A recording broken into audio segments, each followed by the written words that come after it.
So the White House just went ahead and sent another $800 million to the Ukraine and Zelensky. You're welcome, Ukraine and Zelensky. This is a good fight. This is a good, honorable fight. And it's not neocon to defend another nation state that's being invaded. This is the whole point of the United Nations. The whole point of the United Nations is for one nation to defend the other nation. Are we just going to throw out the UN, Charter of Freedoms too? Like, Jesus fucking Christ, that's the greatest generation. If killing a bunch of fucking Nazis isn't, the way to be, then I just don't even understand what this world's about. I mean, that was America's, finest hour, was it not? Was that not America's, one of America's, that was America's holy war. So to me, I don't want to see America just collapse and crumble like what happened in Afghanistan. Okay, lost that battle, but the whole, war of what? Just winning hearts and minds. I don't want to see Russia just make all of America collapse and for us just to go under. What the fuck? So I feel like if you just want to make it simple, let's say we got three options, either isolationism or a empire of embassies or an empire of military bases. I'd like to at least make a withdrawal, a 6-month withdrawal from military bases to U.S. embassies.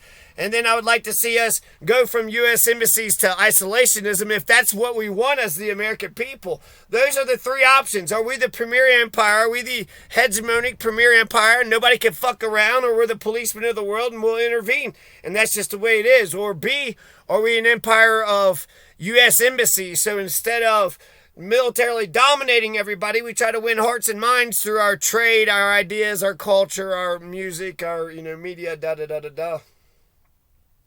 Or C, are we isolationists? Do we just take care of these 50 nifty United States? I mean, we also got 14 colonies, so let's not forget about that. The United States has 50 states, 14 colonies, and 900 military bases. So if we're just going to have this $800 billion empire, this $800 billion hammer, and we got a little 16-penny nail, and we don't know what to do with the 16-penny nail with the $800 billion hammer, well, fuck, we need to get out of the hammer business now, don't we? But if it all just comes collapsing and we all just, they take all of our equipment, all of our buildings, all the things that we've, accomplished, is basically, you're saying America's macheted through the fucking jungle and then we're just going to just go straight back through the jungle and just go sit back in our hut and say, well, okay, well, that was fun.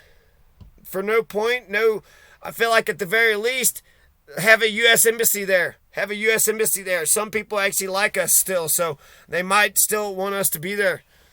And that's, if we try to stay militarily dominating people, they might, they might conquer us. So that's why we got to, at least I would think, transition.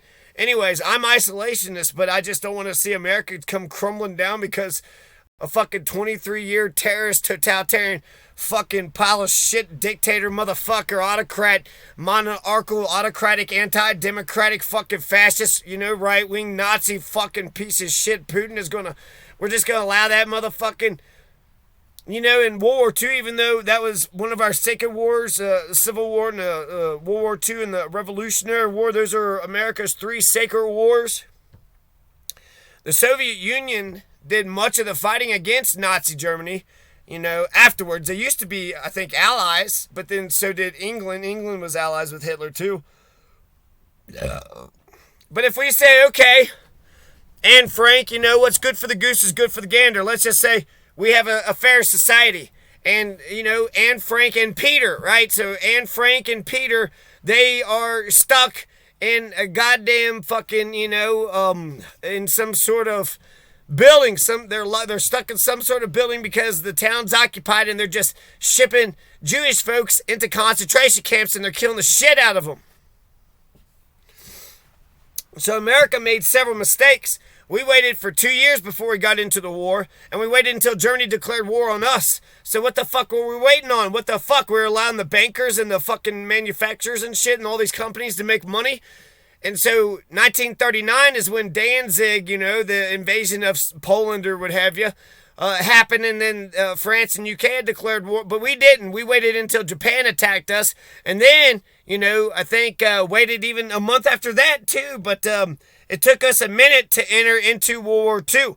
So eventually we got it right. But fuck, we allowed a lot of destruction, a lot of death and destruction to happen before we, stood up and got it right.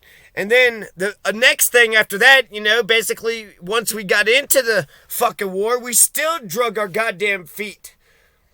So if we would have gotten there in 1939, Anne Frank would still be alive, maybe today. I mean, I think she'd be like 90-something years old today. Instead, we got there 2 months late, so we dragged our feet for 2 years. We waited 2 years before we got in there, and then, 4 years later, and then waited for fucking, D-Day or what the fuck ever until June, Jesus Christ. So we waited too long. We didn't fucking go right after the motherfucker, and we didn't, nip the motherfucker in the bud. And then once we had conquered Germany, then we nipped Japan in the bud, but we didn't, nip all of this shit in the fucking bud. And I feel like that's the biggest lesson to me is, yeah, the communists of the Soviet Union stopped the Nazis, but the communists of Germany didn't stop the Nazis. So within their own nation state, the left didn't stop the right. And the extent of evil is prescribed by the good. And if the good don't stop the evil, then fuck you. You're not good. So Antifa makes more sense to me than a weak-ass communist or a weak-ass leftist liberal to be anti-fascist.